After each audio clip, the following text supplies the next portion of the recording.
let's get into Jesse Roth. So Jesse is acting like a fucking loon. And Jesse 100% gave me the cornerstone as to who Carol Mahal's husband was, which, by the way, okay, it wouldn't have been that hard to figure out.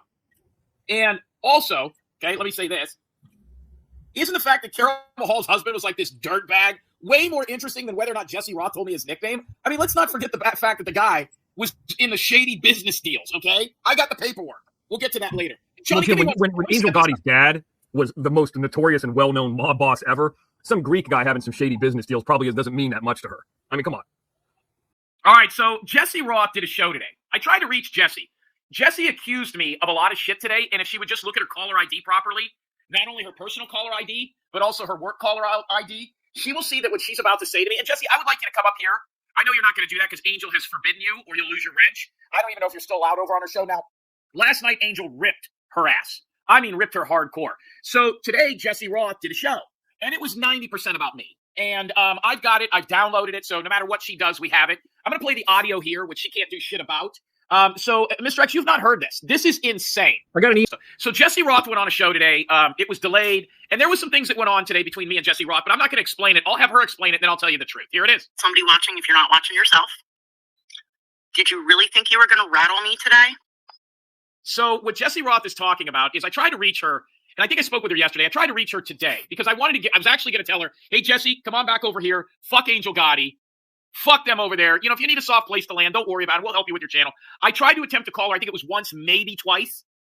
And she's going to say I tried to call her like 30 times, and I've got all kinds of different phone numbers. I've got 2 phone numbers, and everybody knows what those numbers are. Everybody knows what those numbers are. But today, when I couldn't reach her, the 2 times that I tried to call her, I decided to Google the name Jesse Roth. And when you Google Jesse Roth, when you Google Jesse Roth, and I'm going to show you here in a second, where she works and reviews about her come up. She works in a storage facility. Everybody knows that. She's talked about it publicly. We have the clips. Yeah, we've talked about that with her because we talked about they're homeless people and all that. Right, we've talked about so, but what Jesse, I guess, what people never did was I never Googled Jesse Roth storage units. And there's a bunch of people that like did Yelp reviews like Jesse Roth helped me load my storage unit.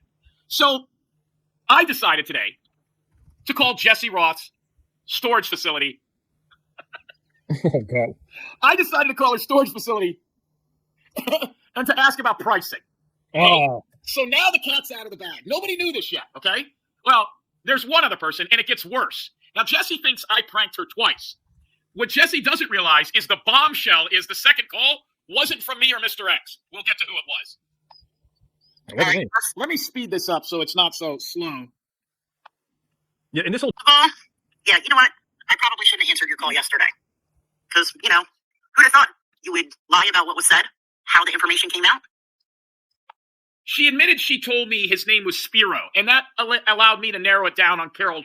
I was looking for his fucking obituary. That's it. We don't have any ill will towards these people. Jesse made a mountain out of a molehill with this, and she is lying about the chronological order. If she did not tell me his nickname was Spiro, I never would have figured out that was her husband. Yeah, that's right. Never piss off a woman. You know, but here's the problem, guys. See? And here's the other thing, too, real quick. One of the reasons I have a little bit of a soft spot about Jesse, by the way, this is Jesse's high school picture. And I know what you guys are going to say. She was underage here. She's under 18. Newsflash, Jesse Roth, from what I understand, was 22 years old her senior year in high school. Not only that, this is Jesse Roth in high school her senior year. I heard today that Jesse had some sort of brain injury. Was that you that was telling me that, Mr. X, or was that FOSS? I've mentioned that before. She said, because I've talked to her about things, and she kind of tailed off, and I'm like, what are you talking about? And she's like, oh, I've had a brain injury. I don't know if it was from a car accident or what it was, but there's a handful of people we've talked about that have had. I never heard that until like today, so I'm being a little nice to her because I think talked about it on the Angel show too. Okay, well, listen, she's got all those looks and brains too. RID. He actually, guys, he called me twice yesterday. That's true. That I spoke to, that I picked up. That's true. No issue. That first one was that 3-minute phone call. Okay. There was no long, extended conversation with me giving Jim any information on it. Yeah, because as soon as I found out Carol's husband's name, I was done with you. I wiped my prick off on your pillow, and I walked out the front door. I have a good feeling that Jim probably recorded that first phone call yesterday, too. No, I did not. And she's fishing here. She wants to know if I recorded yesterday's phone call because she knows she gave me Carol's husband's name first. Jesse, I'll let you off the hook. I did not record the phone call, so I don't have any proof that you gave me the name first. But you're making yourself look really, really, really guilty. She's worried that I have that recorded because if I did, I could prove she's a liar pretty quick. But I think everybody knows which way the wind blows. His calls. Is what, Jim Terry? By the way, this is all her posturing to be able to go back to Angel Gotti. She's doing all this to appease Angel Gotti. Oh, yeah, it's a lot of jumping rope. Yep.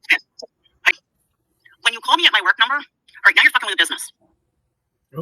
Oh, kind of like you're fucking with ours over on Angel Gotti's? Right, or Confluence, or any of these other people that we serve. Funny how $9 an hour at a storage unit in fucking Allentown, Pennsylvania is way different up the food chain than what we do. And somebody in the chat is making a very good point. Yeah, I mean, this is a woman who was arrested, right, or charged with stalking, or they had restraining orders on her for that. I don't know much about that story. I know it's out there, and I don't want to bring that up. I don't know how true that is.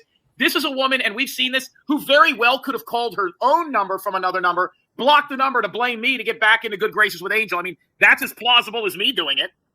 All right. I have never I need your green heart. done that to you. In fact, I got to be honest with you, Jim. Let me start out by saying this, okay? Oh, there's that qualifier again. For the past probably month and a half, I have been very politely trying to tell you I just don't want to be bothered anymore, okay? No, what happened was your membership renewed 48 hours before we started fighting with Angel Gotti, and you had no choice but to hang around for the next 29, 28, 27 days. If I would have fought with Angel Gotti the day before your membership's canceled, you would have backed out then. You were on our panel. You never had an issue with anything we were doing at all until your membership ran up Sunday night at midnight. No harm, no foul. I don't want to be bothered anymore. You do your thing, I'll do mine, whatever. Leave me alone.